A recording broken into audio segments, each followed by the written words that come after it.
आगे बाबा ने कहा, बच्चों को कर्मातीत नष्टो मोहा बनने का पुरुषार्थ करना है। सभी कर्मों के बंधन से अतीत तभी हो सकेंगे जब योग युक्त होकर कर्म करेंगे, ईश्वरीय गाइडेंस में चलेंगे, हायर स्टेट ऑफ कॉन्शियसनेस पर कर्म करेंगे, अपनी देह के भी साक्षी हो जाएंगे, नष्टो मोहा स्मृति स्वरूप बन जाएंगे, इंद्रजीत बन जाएंगे, इंद्रियों को जीतने वाले। जब मन ठहर जाएगा, विश्रांति पालेगा, इस संसार में ऐसे रहेंगे जैसे कमल जल में अथवा कीचड़ में रहता है। गुरबाणी में भी आया है, ब्रह्म ज्ञानी सदा निर्लेप, जैसे जल में कमल अलेप। ब्रह्म ज्ञानी सदा निर्लेप, जो परम पिता परमात्मा से जुड़ जाता है, जो उस ब्रह्म लोक में ब्रह्म तत्व को जान लेता है, शिव तत्व को जान लेता है, वो ब्रह्म ज्ञानी वो सदा निर्लेप हो जाता है। वो संसार में रहते भी अछूता रहता है, वो निर्लेप रहता है, उसके ऊपर कोई लेप छेप नहीं लगता है। उदाहरण दिया, जैसे जल में कमल अलेप, जैसे जल के अंदर कमल ऊपर रहता है, ऐसे ही वो संसार में रहता, संसार का नहीं होकर रहता, प्रभु का होकर रहता है। हम सब के पास अभी तो बस 1 पॉइंट एजेंडा होना चाहिए, मुझे विकारों से, बुराइयों से, नेगेटिविटी से, डिप्रेसिव थॉट से, पॉल्यूटेड एंड करप्ट थॉट से मुक्त होना है, तभी सुख शांति में रह सकते हैं। सहन शक्ति का गहना हमेशा पहन कर रखना है। मान लो किसी ने गाली दी, बुरा भला कहा, आप सोचो गाली आदि मुझे कहाँ लगी। Don't accept it. उस गाली को स्वीकार क्यों करते हो? Ignore it. वो कोई वेद वाक्य नहीं है जो आपको स्वीकार करना है, वो कोई ब्रह्म वाक्य नहीं है, वो कोई ईश्वरीय श्रीमत नहीं है या ईश्वरीय आदेश निर्देश नहीं है। उसको एक्सेप्ट क्यों करते हो? अगर ऐसा एक्सेप्ट करोगे तो आप अशांत हो जाओगे। जिसने गाली दी वो तो अशांत है ही, आप भी अशांत क्यों होना चाहते हो? यदि आपने भी उत्तेजित होकर कुछ कह दिया तो विकर्म बन जाएगा। हमें उल्टा कर्म विकर्म बनाने की कंपटीशन नहीं करनी है कि उसने बुरा कर्म किया तो मैं भी करूं, मैं उससे जीत जाऊं। उल्टे कर्म का कंपटीशन हमें नहीं करना है। अगर कोई कुछ अपशब्द बोले तो समझो कि मेरी सहन शक्ति की परीक्षा हो रही है। मेरे में कितनी सहन शक्ति है उसकी परीक्षा हो रही है और मुझे इस परीक्षा में पास विद ऑनर होके दिखाना है। जो विषय विकारों के वशीभूत हैं वो तो जैसे स्वयं ही भूत प्रेत बन जाते हैं। जब क्रोध आता है तो उनकी शक्ल देखो तो भूत प्रेत, जिंदा भूत प्रेत है। भूतों की भाषा कैसी होती है?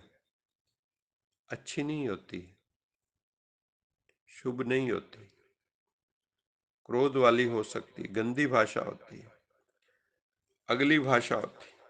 तुम्हें तो दैवी भाषा, बाबा कहते हैं हमारी भाषा कैसी होनी चाहिए? Divine loveful language. हमारी भाषा कैसी होनी चाहिए? डिवाइन लवफुल लैंग्वेज का हमें हमेशा प्रयोग करना है, दैवी मर्यादा में रहना है, दैवी भाषा का प्रयोग करना है।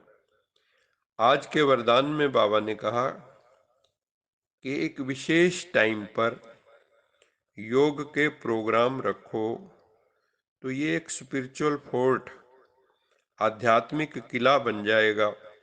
योग का किला संगठित होकर जब योग करेंगे तो ये योग का किला बन जाएगा जिसे शत्रु भेदन नहीं कर सकता, जिसमें आत्माओं का पुरुषार्थ जो थोड़ी वीक भी हैं वो भी उनका पुरुषार्थ भी सहज और निर्विघ्न हो जाएगा। सहज ही विकारों पर विजय प्राप्त हो जाएगी। संगठित रूप में आप श्रेष्ठ आत्माओं का एक ही शुद्ध संकल्प हो, मैं विजयी आत्मा हूँ, I am a victorious soul. Victory मेरा जन्म सिद्ध अधिकार है। मुझे माया पर जीत पाकर माया जीत जगत जीत बनना है। ये है शुद्धि की विधि, जिससे किला मजबूत हो जाएगा। मैं पवित्र आत्मा हूँ, मैं विजयी आत्मा हूँ, मैं परम पिता परमात्मा की पवित्र संतान हूँ, शक्ति स्वरूप संतान हूँ। ये भाव अगर रखेंगे, शुद्ध संकल्प रखेंगे, तो ये किला मजबूत हो जाएगा। आज का स्लोगन है, युक्ति युक्त व यथार्थ सेवा का प्रत्यक्ष फल है खुशी। खुशी कब आएगी? जब हमारी सेवा युक्ति युक्त होगी, शक्ति युक्त होगी, यथार्थ सेवा होगी, जिसमें अहम नहीं होगा। अगर अहंकार करके करते हैं कि मैंने ये किया, मैंने ये किया, मैंने ये किया, तो यथार्थ सेवा नहीं है, तो फिर खुशी नहीं होगी। अहम के कारण थोड़ी सी नाम मान शान मिल सकता है, लेकिन वो अस्थाई होगा, अंदर खुशी नहीं होगी, संतोष नहीं होगा। आज का मीठा मोती, सुंदर रिश्तों का आधार सत्यता, विशुद्ध प्रेम एवं विश्वास। जो भी हमारे रिश्ते मधुर कैसे हो सकते हैं?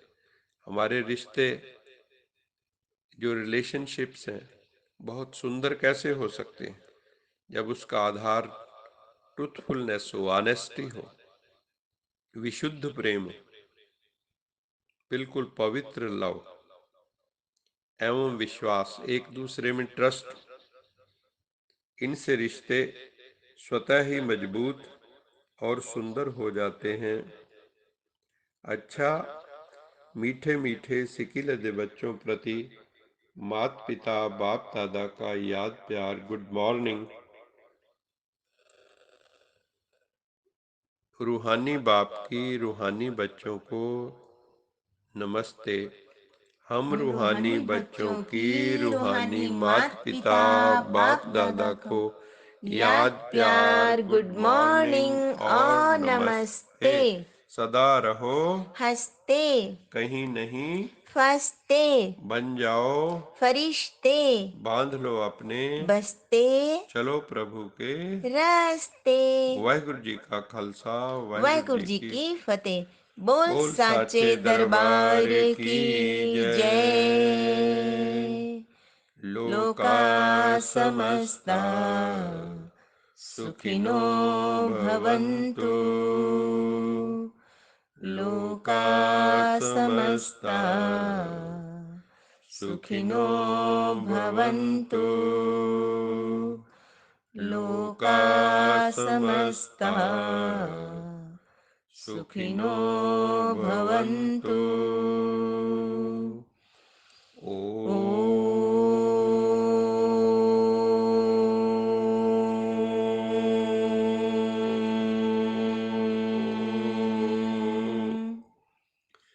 शांति शांति शांति।